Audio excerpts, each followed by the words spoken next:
রূহ জগতে। এই অংশটুকু কত বড় আমাদের জানা নেই। কিছু অংশ কাটলো উদর জগতে, এই অংশটুকু মাত্র 9 মাস। কিছু অংশ এখন কাটতেছে, এই অংশটুকু কত বড় হবে আমাদের জানা নেই। 1 সেকেন্ডও হতে পারে, 100 বছরও হতে পারে। কিছু অংশ কাটবে কবর জগতে, এই অংশটুকু কত বড় হবে শুধু এতটুকু জানা আছে যে কবর জগতের অংশটুকু কিয়ামত পর্যন্ত বড় হবে, কিন্তু কিয়ামত কোন সনে অনুষ্ঠিত হবে তা জানা নেই। এরপর কিছু অংশ কাটবে হাসর মাঠে, এই অংশটুকু লম্বা হবে 50,000 বছর।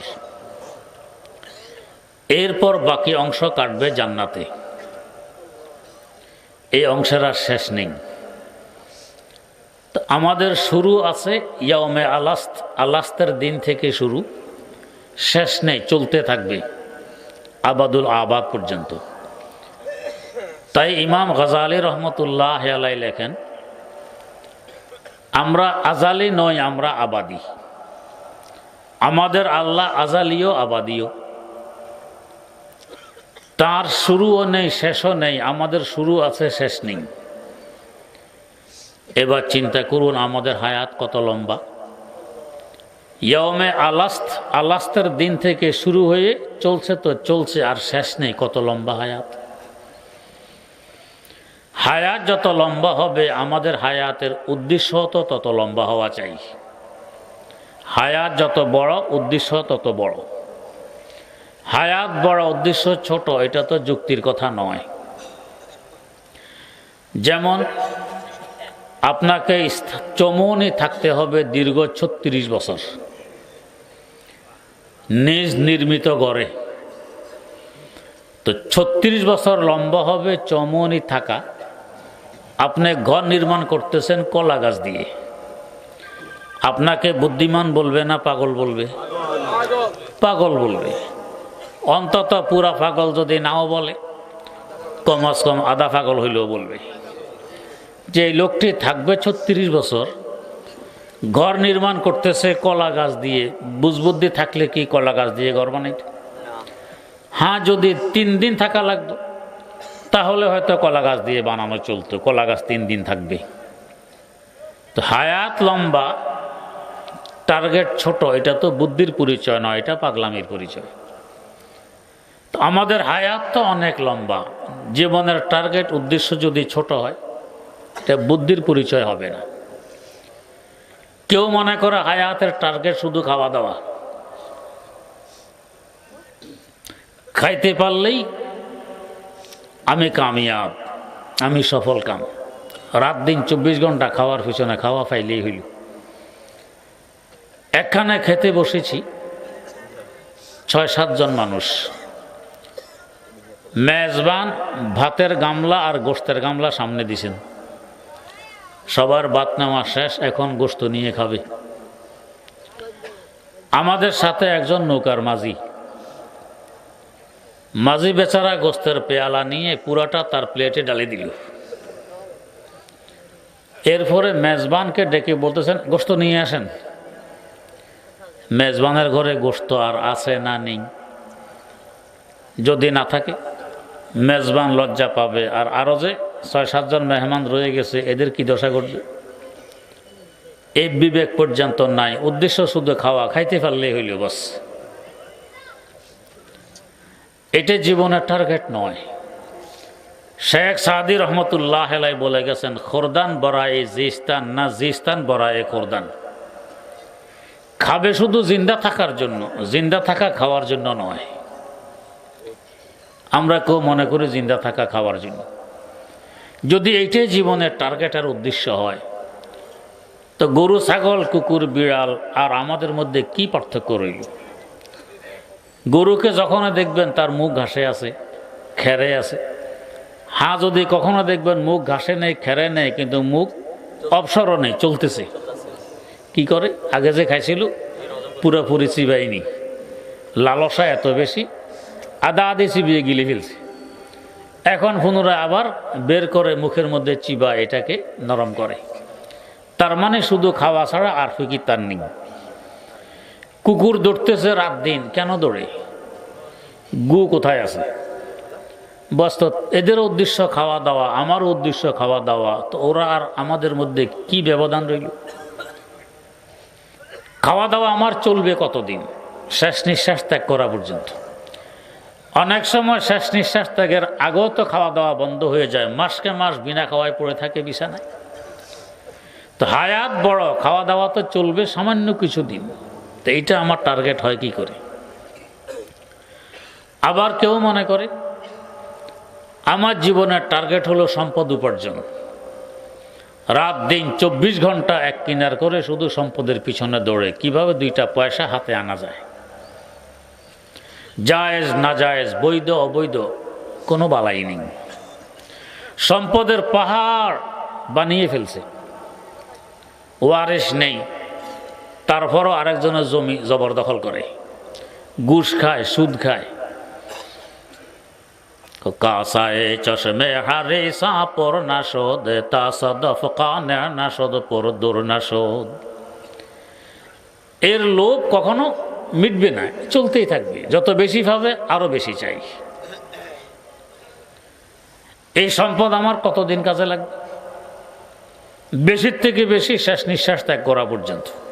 এটা নিয়ে তো কবরে যেতে পারবো না। কবরে যাওয়ার সময় আমার দেহে যে পোশাকটি থাকবে কাফন, এ তো জ্যাপ ট্যাপ নেই, সম্পদ নিয়ে যেতে পারবো না, আপন জায়গায় থাকবে। তাই সম্পদ আমার হায়াতের উদ্দেশ্য হতে পারে না। বুজুর্গানে দিন বলেন, ইয়ে তোমারে মাল দৌলত, ইয়ে তেরা শাহী মহল, ये तुम्हारे माल दौलत ये तेरा शाही महल, या वो तुझको छोड़ देगा या उसे छोड़ेगा तू। সম্পদের স্বভাব হয়তো তোমাকে ছেড়ে আরেকজনের কাছে চলে যাবে, অথবা তুমি সম্পদ ছেড়ে কবরে গর্তে ঢুকে যাবে। এই 2 অবস্থা থেকে তো খালি নয়। সম্পদের মধ্যে সবচেয়ে গুরুত্বপূর্ণ অংশ হলো টাকা। টাকার স্বভাবটা কি? যতক্ষণ আপনার পকেটে আছে আপনার কোনো উপকার সে করতে পারবে না।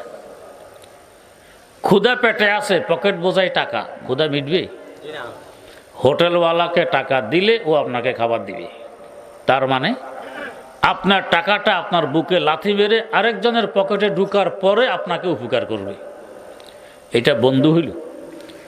বন্ধু তো আমার সাথে থাকবে, আমার উপকারও করবে, আমার থেকে সরে গিয়ে উপকার করবে, এটা তো বন্ধুত্বের পরিচয় নয়। তো টাকা পয়সা যতক্ষণ আমার সাথে আছে উপকার করতে পারে না। আমার শেখ মুর্শিদ শাইখুল ইসলাম আল্লামা তাকি ওসমান দামাত বারাকাতুহুমের মুখে শুনেছি, এক ব্যক্তি রমজানে ওমরা করতে রওনা করছে মক্কা শরীফ।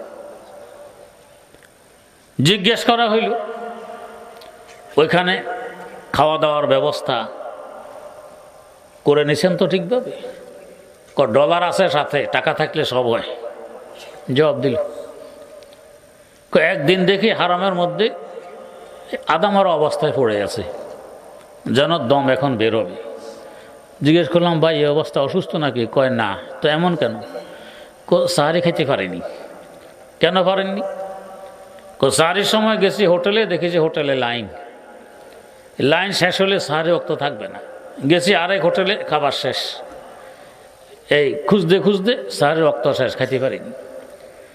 তো আরবের শুষ্ক আবহাওয়া, প্রচণ্ড গরম, এর মধ্যে সাহারি খাইতে পারেনি। একদিকে ক্ষুধা, আরেকদিকে পিপাসা, আদামারা হারাম শরীফে পড়ে আছে।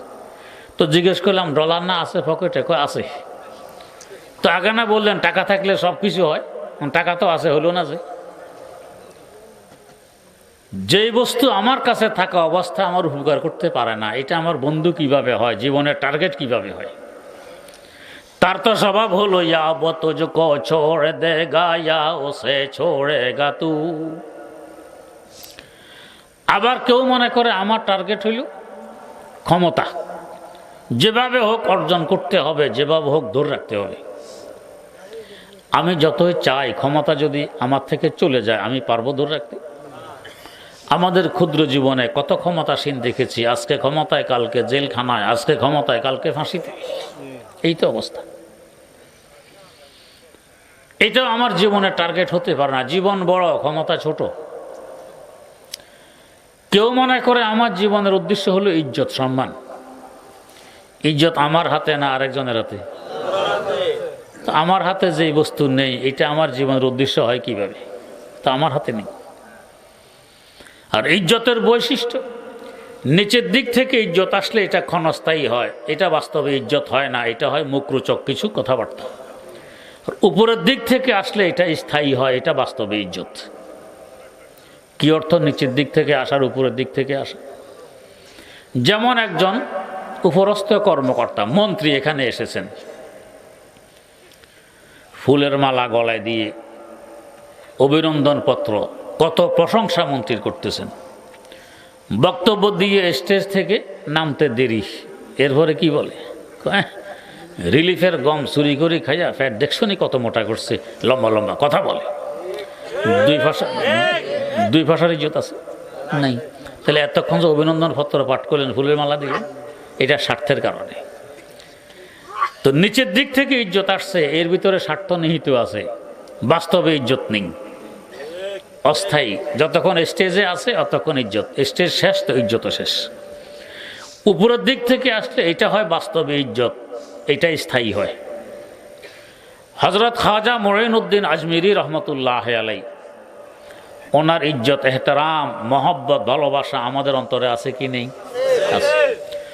অথচ তিনি ইন্তেকাল করেছেন আজ থেকে 800 বছর আগে। আমরা তো কেউ তাকে দেখিনি।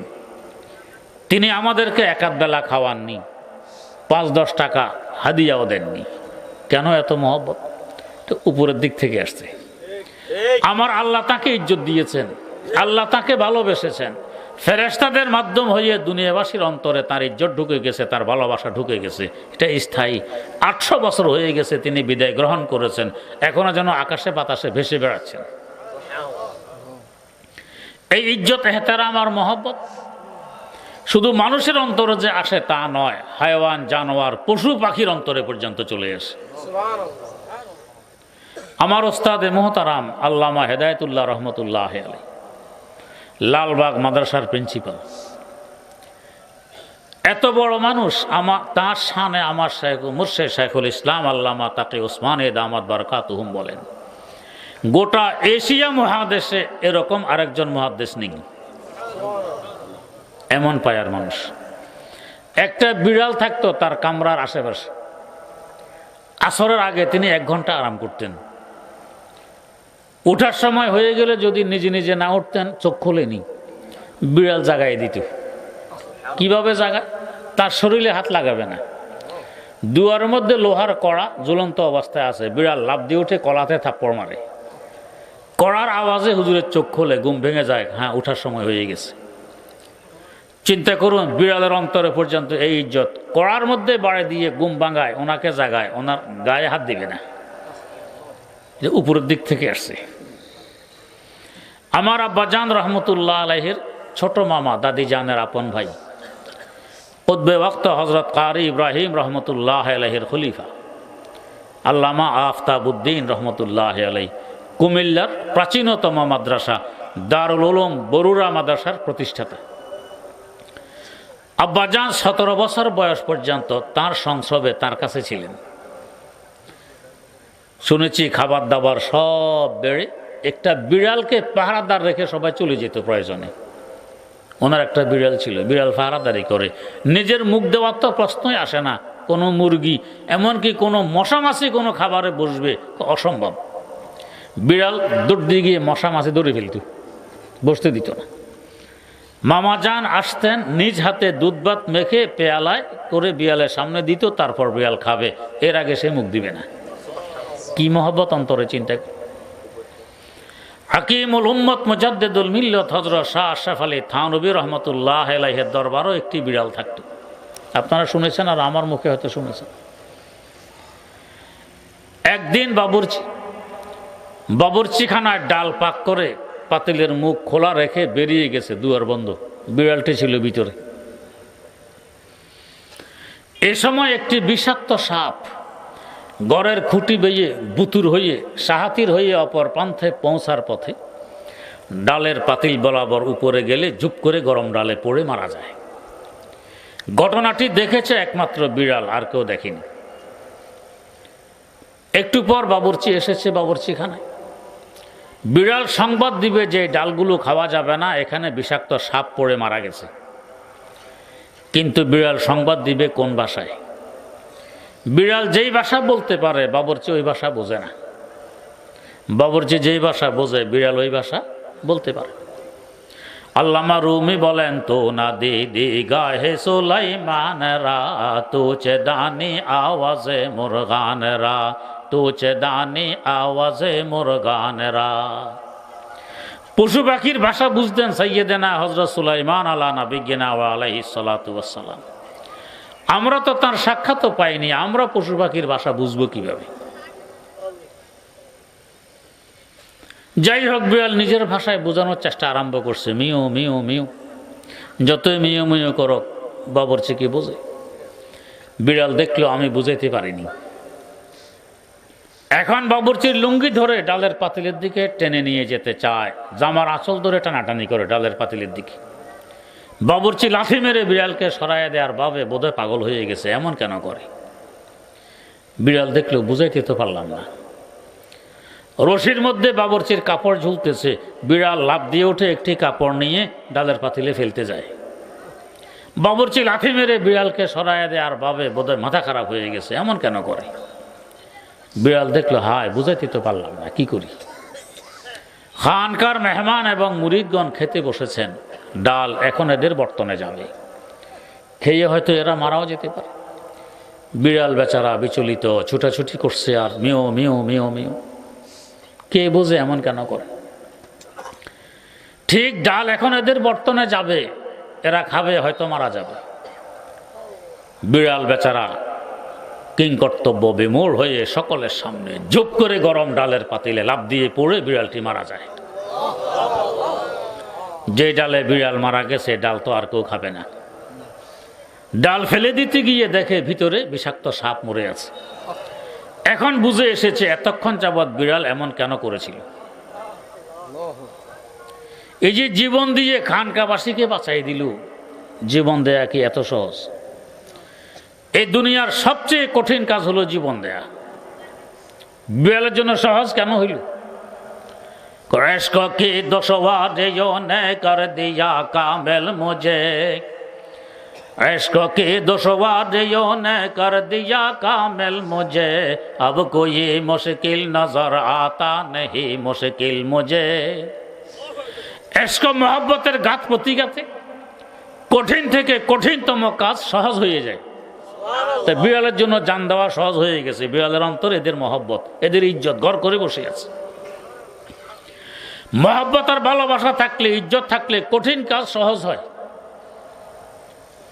আজ মহব্বত তলখে হাসিরে শাওয়াদ, ওয়াজ মহব্বত রঞ্জে হারাহাত বুয়াদ। বিড়ালের অন্তরে এদের মহব্বত আছে, এই জন্য কঠিন কাজ সহজ। আমার অন্তরে যদি আপনার মহব্বত আমার থেকে বেশি থাকে, আমি আপনাকে আমার থেকে বেশি দামি মনে করি, বেশি ইজ্জতওয়ালা মনে করি, তবে আপনার জন্য আমার জীবন দেয়া সহজ হয়। একমাত্র অন্তরঙ্গ বন্ধুর জন্য একথা বলা সম্ভব যে আয় দোস্ত আগার জাত লবি যাবত বকশাম, आए दोस्त अगर जात लोबी जाबतु बख्शाम, वज जांच अजीज अस्ते बगु आबतु बख्शाम, वज जांच अजीज अस्ते बगु आबतु बख्शाम। बुखारी शरीफे दुजन हादिस बर्णनाकारी आছেন, উভয়জনের নাম ইব্রাহিম। একজন ইব্রাহিমের নাখঈ আর একজন ইব্রাহিমের তাইমি। উভয়জনের বাড়ি কুফা শহরে। উভয়জন এক সময়ের, উভয়জনের ওস্তাদ প্রায় এক, ছাত্র প্রায় এক, দুইজন হাদিস বিশারদ। হাজ্জাজ বিন ইউসুফের জমানা, হযরত ইব্রাহিমের নাখঈ ইমামুল আইম্মা ইমামে আজম আবু হানিফা রহমতুল্লাহ আলাইহির দাদা ওস্তাদ। ওনার বিরুদ্ধে ওয়ারেন্ট জারি করছে অ্যারেস্ট করার জন্য। পুলিশ ওনাকে খুঁজতেছে। খুঁজতে খুঁজতে ইব্রাহিমের তাইমির কাছে এসে জিজ্ঞেস করতেছে আপনার নাম কি? ইব্রাহিমের টাইমে জানেন ওয়ারেন্ট জারি হয়েছে ইব্রাহিমের নাখির বিরুদ্ধে, উনি জানেন। পুলিশ ওনাকে খুঁজতেছে তাও জানেন। বলতেছেন আমার নাম ইব্রাহিম, তাইমি বলেন না। পুলিশকে এই তো আসামি পেয়ে গেছে, দৌড়ে হ্যান্ডকাপ লাগাই জেলখানায়। ইরাকের মোসেলের পার্শ্বে একটি ব্যতিক্রম ধর্মী জেলখানা ছিল তখন, তাকে বলা হইতো সিজনুদ্দিমার, দিমারের জেলখানা। এই জেলখানার বৈশিষ্ট্য ছিল চতুর্দিকে ওয়াল আছে, উপরে চাল নেই, ছাদ নেই। বৃষ্টি হইলে কয়েদিরা ভিজে, রৌদ্র হইলে কয়েদিরা পড়ে। খাবার পুরা পেট ভরে খেতে দিত না। ইব্রাহিমের তাইমি এখন এই জেলখানায়, বৃষ্টিতে ভিজেন, রৌদ্রে পড়েন, খাবার তো আধা খাবার। ওনার আম্মাও জানেন ওয়ারেন্ট জারি হয়েছে ইব্রাহিমের নাখির বিরুদ্ধে। আম্মাও বলে না যে আমার ছেলে ইব্রাহিমের তাইমি, নাখি নয়, তাকে ছেড়ে দাও। আম্মাও বলে না, আম্মাও বলে না, উনিও বলেন না। কেন বলেন না? ওনার অন্তরে ইব্রাহিমের নাখির মহব্বত ওনার থেকেও বেশি। উনি ভাবেন আমি ইব্রাহিমের তাইমে থাকলে কি, বাঁচলে কি, মরলে কি। ইব্রাহিমের নাখি একজন মুস্তাহিদে মতলব, ইমামে আজমের দাদা ওস্তাদ হওয়া সাধারণ কথা তো নয়। তিনি যদি বাইরে নিরাপদে থাকেন দিনের বহু কাজ হবে। আমি মরলে মরলাম, ইব্রাহিমের নখি বেঁচে যাক। আয়ে দোস্ত আগার জাত লবি যাবত বকশাম, আয়ে দোস্ত আগার জাত লবি যাবত বকশাম, ওয়াজ জাঁচ আজিজ আস্তে বগো আবত বকশাম। বহুদিন পর অনেক চেষ্টা করে আম্মা একটু অনুমতি পাইছেন ছেলেকে এক নজর দেখবেন। তিনি জেলখানার গেইটে ছেলেকে নিয়ে আসা হলো আম্মাকে দেখানোর জন্য। রোদ্রে পুড়তে পুড়তে সারা দেহ কয়লার ন্যায় কালো হয়ে গেছে। ক্ষুধায় থাকতে থাকতে শরীরে শুধু চামড়ার বাঁধ আছে, এক চিমটি গোশত নেই। আম্মা দেখে চিনতে পারলেন না ইনি এ আম্মার ছেলে কিনে। চিন্তা করুন, জেলখানায় অবস্থায় তিনি শাহাদাত বরণ করেন। তারপরও বলেননি আমি ইব্রাহিমের তাইমি, নাখি নই। আম্মাও বলেননি আমার ছেলে ইব্রাহিমের নাখি নয়, ইব্রাহিমের তাইমি। ইব্রাহিমের নাখির ইজ্জত মহব্বত নিজের থেকেও বেশি। তো বিড়ালের অন্তরেও এই খানকাবাসীর ইজ্জত, এহতেরাম, মহব্বত বিড়াল থেকে অনেক বেশি। তাই জীবন দেয়া তার জন্য সহজ হয়ে গেছে। তো জীবন দিয়ে হলে এদেরকে বাঁচাই দিই। এত মহব্বত কিভাবে আসলো? উপরের দিক থেকে। এই খানকাবাসীকে আমার আল্লাহ মহব্বত করেন। তাই ফেরেশতাদের মাধ্যম হয়ে শুধু মানুষ নয়, হায়াওয়ান জানোয়ারের অন্তরে পর্যন্ত এই খানকাবাসীর মহব্বত ঢুকে আছে, এদের ইজ্জত এহতারাম ঢুকে আছে। নিজের জীবন দিয়ে হইলেও এদেরকে রক্ষা করার চেষ্টা করে। এমনকি এই খানকার বৈশিষ্ট্য সম্পর্কে ভারতের হিন্দুরা পর্যন্ত অবগত ছিল। হযরত থানবীর এক মুরিদ কতগুলো নিয়ে থানেবন যাবেন, রেল স্টেশনে রেলগাড়িতে উঠবেন, টিকিট করছেন। তো আখের বোঝা তুলছেন মাপ দেওয়ার জন্য, এটার ভাড়া দিবেন। আইন ছিল 10 সেরের বেশি হলে ভাড়া দিতে হয়, 10 সের বা তার কম হলে ভাড়া লাগে না। মাপ দিয়ে দেখে অল্প একটু বেশি। টিকিট মাস্টার হিন্দু, পয়সা লাগবে না, নিয়ে যান। দেখছে হুজুর মানুষ ইজ্জত করে, পয়সা লাগবে না, নিয়ে যান।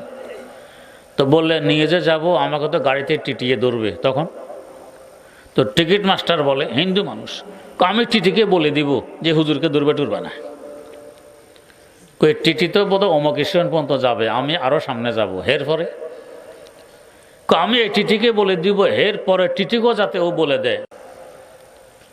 আচ্ছা, হেও বলে দিল। আমার স্টেশন সামনে আরো আছে। আপনারা থানে বন্ধের টিকিট করছেন? করছে ঠিক, সামনে স্টেশন আরো আছে। কই? সেটা হলো আমার কবর। এটা তো একটা স্টেশন। এরপর স্টেশন আমার হাসর মাঠ।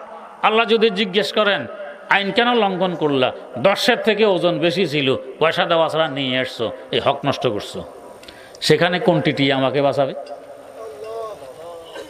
এখন এই হিন্দু বেচারা বলতেছে মনে হয় যেন মাওলানা আশরাফ আলী থানবীর সাথে আপনার কোনো সম্পর্ক আছে। আল্লাহ হিন্দু বল, হ্যাঁ আমি ওনার মুরিদ, এই জন্যই তো এদের অন্তরে পর্যন্ত এদের ইজ্জত এহতারাম বসে আছে, এদের বৈশিষ্ট্য জানা আছে, এরা কারা, কেন এই ইজ্জত, কেন এই এহতারাম। উপরের দিক থেকে আসছে, আমার আল্লাহ ভালোবাসেন, এটা হলো স্থায়ী। তো যাই হোক, ইজ্জত তো আমার টার্গেট হতে পারে না, যেহেতু আমার হাতে নয়, আরেকজনের হাতে। যারা পকেট মারে এরা নাকি পকেট বিক্রি করে। ধরেন নাচেশ্বর থেকে এক চোর পকেট মারের এরিয়া হচ্ছে চৌমুনি পর্যন্ত, টের পাইছে এর পকেটে টাকা আছে, সুযোগের সন্ধানে আছে, সুযোগ পাইলেই পকেট মারবে, সুযোগ পাই নাই, চৌমুনি চলে আসছেন। তো চৌমুনি থেকে দাগনভূঞা পর্যন্ত আরেকজনের এরিয়াতে এর কাছে এর পকেট বিক্রি করে, এর পকেটে টাকা আছে, আমার এত টাকা দাও তো বলে দিব, এর পকেট হে বিক্রি করে। কার পকেট কে বিক্রি করে দেখেন অবস্থা। তো ও এর টাকা দিয়ে এর পকেট কিনে নিছে, দাগনভূঞা পর্যন্ত গেছে, সুযোগ পাইনি। তো দাগনভূঞা থেকে মহিফাল পর্যন্ত আরেকজনের এরিয়া, তো ওর কাছে এই পকেট বিক্রি করে। এভাবে নাকি এর পকেট বিক্রি চলতে থাকে। আজীব অবস্থা, কার পকেটকে বিক্রি করতেছে। তো এখন আমি ইজ্জতকে টার্গেট বানাবো, জীবনের উদ্দেশ্য বানাবো, এটা আমার হাতে নয়, আরেকজনের হাতে। আমি কেমনে বানাবো? তাহলে আমার টার্গেট কি হবে, জীবনের উদ্দেশ্য কি হবে? তোমার জীবন আর হায়াত যত বড়, টার্গেটও হইতে হবে অত বড়। হায়াতও চলবে, টার্গেটও চলবে, বন্ধ হবে না। তো সেটা কি? তো সেটা হলো এমন এক জাত, এমন এক সত্তার সাথে মহব্বতের সম্পর্ক গড়ে তোলো যে তোমারও হায়াতের শেষ নেই, তারও শেষ নেই। সেটা কি? সেটা হলো এশক বা মুরদানা বা সাদে পায়দার, এশকরা বা হাইয়ো বা কাইয়ো মদার, এশকরা বা হাইয়ো বা কাইয়ো মদার। এমন এক জাতে পাকের সাথে মহব্বতের সম্পর্ক গড়ে তোলো যে জাতে পাকের শেষ নেই, তোমারও হায়াতের শেষ নেই, মহব্বত চলতে থাকবে, দুনিয়াতেও চলবে, কবরও চলবে, হাসরও চলবে, জান্নাতও চলবে। সেখানে তার বহিঃপ্রকাশ ঘটবে তার দিদার আর সাক্ষাতের মাধ্যমে। তো এই জন্য আশেকেরা জান্নাতকে ভালোবাসে। বাস্তব বন্ধুর সাক্ষাৎ জান্নাতে হবে, তাই জান্নাতকে ভালোবাসে। যদি সাক্ষাৎ জাহান্নামে হইতো, জাহান্নামকে আমরা ভালোবাসতাম। সৈয়দ আব্দুল কাদের জিলানী রহমতুল্লাহ আলাইহি, আল্লাহর ওলিরা বড় বিচক্ষণ হন।